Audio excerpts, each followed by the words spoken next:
Assalamualaikum warahmatullahi wabarakatuh. Nama saya Wardatul Hasanah Ilkomariah, NIM 170. Di sini saya akan mempresentasikan hasil dari kelompok kami yang berjudul Manajemen Kelas. Yang pertama yaitu pengertian manajemen kelas. Sebelum kita beralih ke pengertian manajemen kelas, kita harus mengetahui terlebih dahulu pengertian manajemen itu sendiri.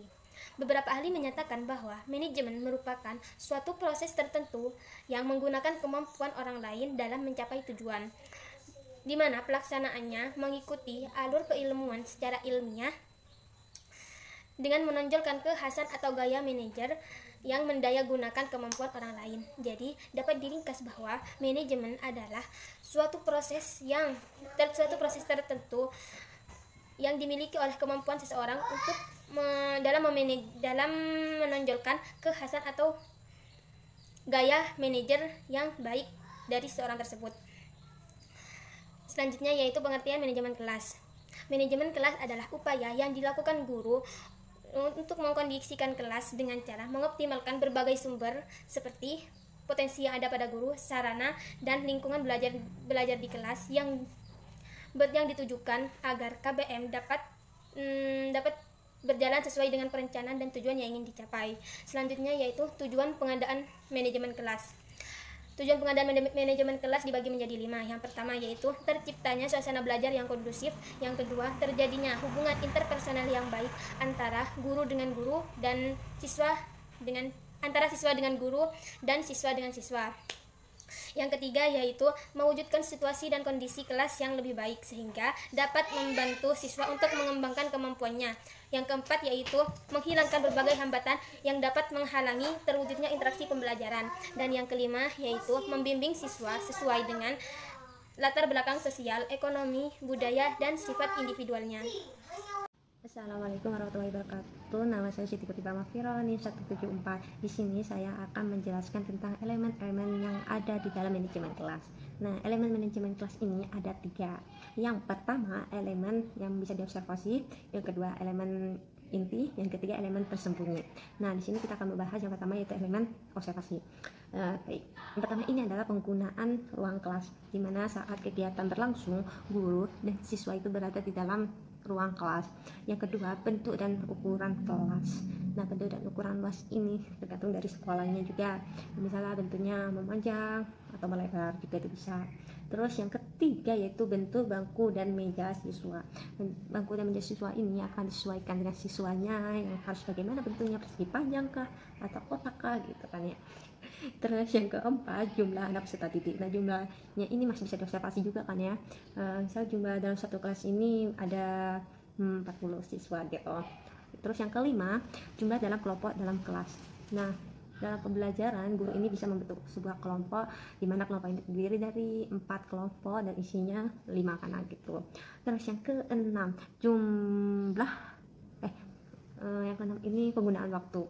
Tentunya dalam proses pembelajaran ini ada waktunya. Misal pembelajaran bahasa Indonesia ini waktunya 1 jam, terus diganti dengan pelajaran yang lainnya. Terus yang ketujuh, aktivitas belajar mengajar.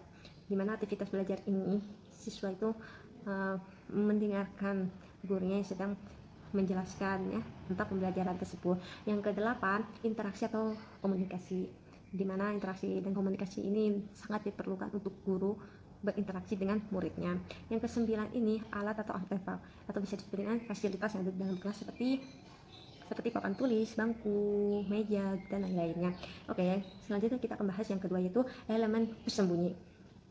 Elemen tersembunyi ini yang pertama itu faktor individu, yaitu kognitif dan afektif. Nah, sedangkan kognitifnya itu penggunaan waktunya itu yaitu berpikir, pengalaman, atau pengetahuan. Terus yang kedua itu yang afektifnya itu meliputi keterlibatan emosi siswa. Terus lanjut yang kedua yaitu faktor dari kelompoknya yang bisa mempengaruhi faktor sosialnya. Yang ketiga, pengaruh dari pergaulan yang luas, budaya, dan yang lainnya. Oke, kita lanjut yang ketiga, elemen inti.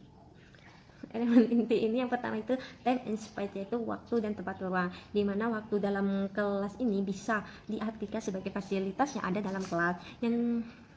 Yang kedua, engagement atau efektif domain, di mana guru harus memperhatikan afektif atau emosional dari siswa saat proses belajar mengajar berlangsung. Yang ketiga, partisipasi, di mana guru dan siswa ini harus ikut serta dalam proses pembelajaran di dalam lingkungan kelas. Terima kasih. Wassalamualaikum warahmatullahi wabarakatuh.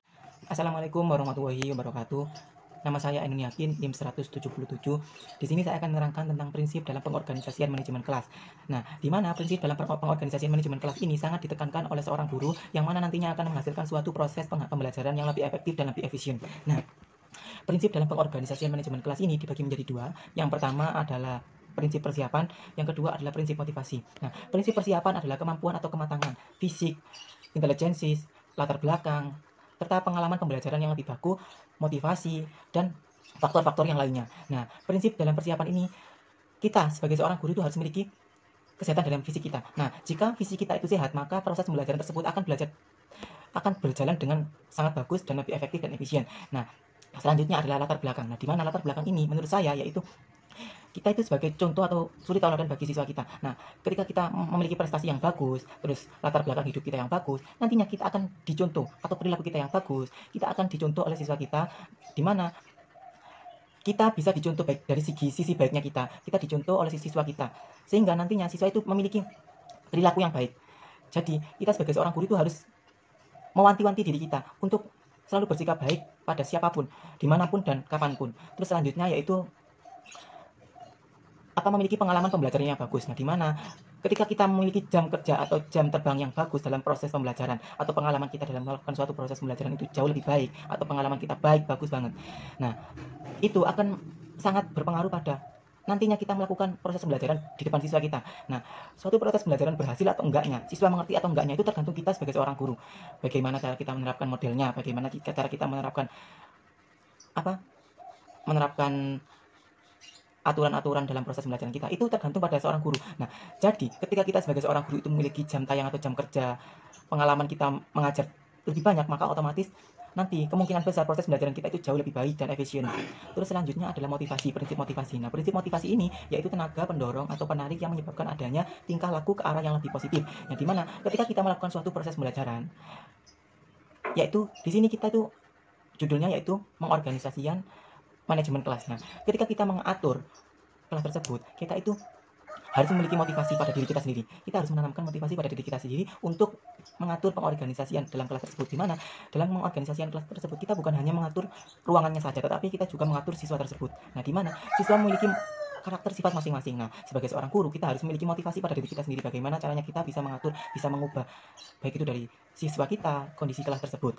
Terus selanjutnya yaitu saya akan menjelaskan tentang kegiatan apa saja dalam manajemen kelas tersebut. Yaitu ada dua. Yang pertama yaitu pengaturan orang atau siswa. Nah, di mana pengaturan atau orang siswa ini, siswa tersebut itu sebagai subjek. Nah, di mana subjek tersebut itu siswa melakukan suatu proses pembelajaran dalam kelas tersebut. Nah, bukan hanya kelas saja yang kita organisasikan, tetapi di sini kita itu yaitu melakukan kegiatan apa saja yang kita lakukan dalam kelas itu, yaitu mengorganisasikan siswa kita. Bagaimana siswa tersebut itu bisa belajar dengan nyaman dan betah dalam kelas tersebut, bisa tertib, bisa melakukan suatu proses pembelajaran dengan baik. Terus selanjutnya yaitu pengaturan ruang kelas. Nah, di mana pengaturan ruang kelas tersebut, yaitu kita sebagai seorang guru itu ditantang untuk mengatur kelas tersebut agar tidak siswa tersebut tidak jenuh dalam kelas tersebut, tidak bosan dalam kelas tersebut. Di mana guru itu harus lebih kreatif.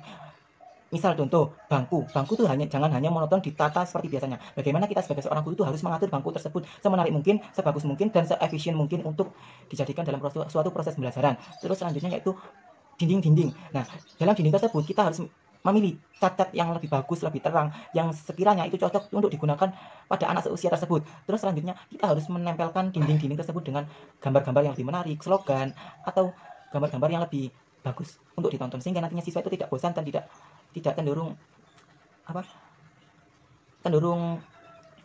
untuk ingin keluar terus dari dalam kelas tersebut. Terus selanjutnya yaitu kita bisa menaruh di pojok kelas tersebut yaitu sebuah rak, di mana rak tersebut itu kita isi sebagai buku-buku. Nah, buku tersebut nantinya bisa dibaca oleh seorang siswa untuk mengisi kekosongan, baik itu dalam saat istirahat. Nah, siswa tersebut bisa membaca buku tersebut. Nah, dan kita sebagai seorang guru itu mengingatkan kepada siswa kita menaruh rak meja di dalam rak buku di dalam ruang kelas tersebut bukan hanya sebagai pajangan, tetapi kita menyuruh siswa kita untuk membaca buku tersebut sebagai tambahan ilmu pada diri siswa tersebut. Demikian presentasi dari saya. Kurang lebihnya mohon maaf. Selanjutnya akan dilanjutkan oleh pemateri yang berikutnya. Terima kasih. Wassalamualaikum warahmatullahi wabarakatuh. Assalamualaikum warahmatullahi wabarakatuh. Perkenalkan, nama saya Lisania Maulidatul Hasanah, NIM 180. Di sini saya akan menjelaskan tentang problematika dalam manajemen kelas. Dan problematika dalam manajemen kelas, ketika saat kita telah merencanakan RPP, itu tuh belum sepenuhnya tercapai dengan baik, dikarenakan yaitu kita menghadapi banyak siswa, bukan satu siswa. Dan problematika yang telah kami dapat itu seperti yang pertama, siswa memiliki tingkat kecerdasan yang berbeda-beda. Ada yang cepat nangkepnya, ada yang lambat nangkepnya, dan ada yang guru harus melakukan penerapan secara langsung baru siswanya itu nangkep. Dan yang kedua itu cara belajar siswa itu yang berbeda-beda. Ada yang suka menulis, ada yang suka mendengarkan, ada yang aktif bertanya. Dan yang ketiga itu kemampuan membaca siswa itu kurang. Ada yang pinter juga. Dan yang keempat itu ketika kegiatan belajar mengajar berlangsung, ada yang siswanya berlari-larian, ada yang bermain, ada yang nangis, ada pula yang fokus terhadap pembelajaran. Dan yang kelima itu, siswa itu kurang memahami atau ya kurang tentang pengetahuan huruf abjad dengan baik. Jadi kita sebagai guru itu harus benar-benar memahami karakter siswa. Karena setiap siswa itu memiliki karakter yang berbeda-beda. Jadi itu tantangan bagi kita semua. Dan agar tidak seperti itu, kita itu harus menanamkan pendidikan karakter sejak siswa itu usia di bangku SD. Seperti itu. Terima kasih dari kami dari kelompok 5. Kurang lebihnya mohon maaf. Wassalamualaikum warahmatullahi wabarakatuh.